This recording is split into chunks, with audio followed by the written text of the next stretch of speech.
The other day I talked about labels that we carry: failure, loser, weakling. And I talked about even the good ones, like Marine, father, husband. But those labels, they're not your true identity. See, society needs us to be labeled. Because if you carry a label, you're easier to sell things to. I'm sure we've all heard those ads, in some form or fashion, the ones that go, feel like no one likes you? Here's the lifestyle for you. Or, feel like you're overweight and nothing is working out for you? I got the perfect workout plan for you. All that noise and BS that's wrapped in those, it drowns out the whispers of who you're really meant to be. And I know this and talk about it because I lived this for years. I found myself listening to the wrong labels, the loud ones too, and I ended up ignoring the quiet truths. So today I'm going to share with you how I started stripping away those labels. That way you can do it too. Come on, let's get in the ice bath real quick.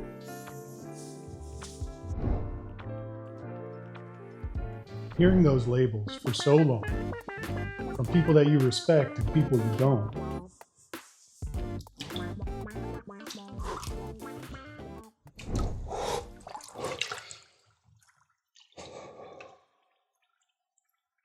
makes it easy to assume that those are the culmination of who you are.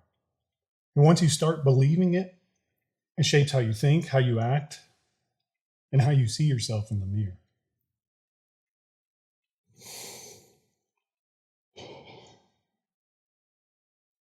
But here's the truth. Those labels are loud for a reason.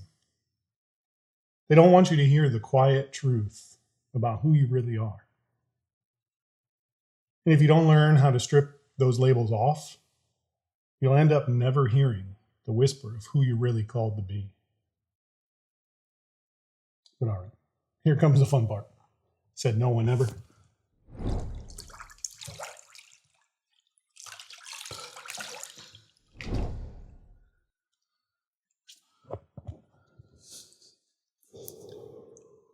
When I was a young Marine, one of my bosses came up to me, furious. He said, "You've got this arrogant attitude. You don't fit the mold of what a Marine is supposed to be or act like." After he said those harsh words, he added, "You've also got this natural leadership ability that makes people listen and do what you need them to do."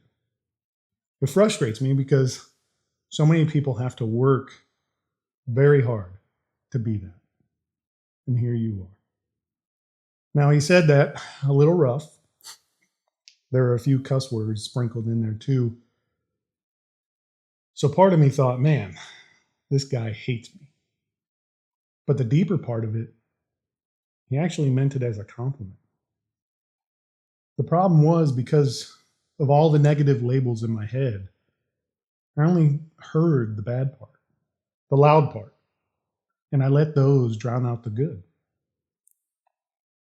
That is the danger of labels. The loud ones bury the quiet truths. We end up believing the wrong things about ourselves, even when the truth is right there, being spoken out loud to our faces. So I said earlier, I wanted to share with you the things that I've learned that's helped me. And there's 3 things, and it's kind of hard to learn, especially because it's not a quick fix. Step 1 is identify the labels. Just like the other day, write down the ugly ones and the flattering ones. And ask yourself, do these really define me? Or do they just describe a season that I was in? Step 2, think back and pay attention to all the compliments that you've ever received and ignored. People have spoken truth into you before. And maybe you didn't believe it at the time, so you just brushed it off. But write those down too. And step 3, this one is kind of scary. Ask someone close to you, what's one good thing that you see in me? And what's one thing that I need to work on? Like I said, this one takes a whole lot of courage. And I want you to remember something also. Sometimes those closest to us are also responsible for the wrong labels that we have. So don't hear those things and automatically assume that they're the absolute truth about you. I talk about this because every time we strip off a false label, we step one step closer to becoming the leader, the father, and the man that you are meant to be. Not the one that the world tries to sell you, but the one your family and God actually need you to be. And with that, day 269 down. Remember, be kind, be great, dial it in, and most importantly, keep on sending it.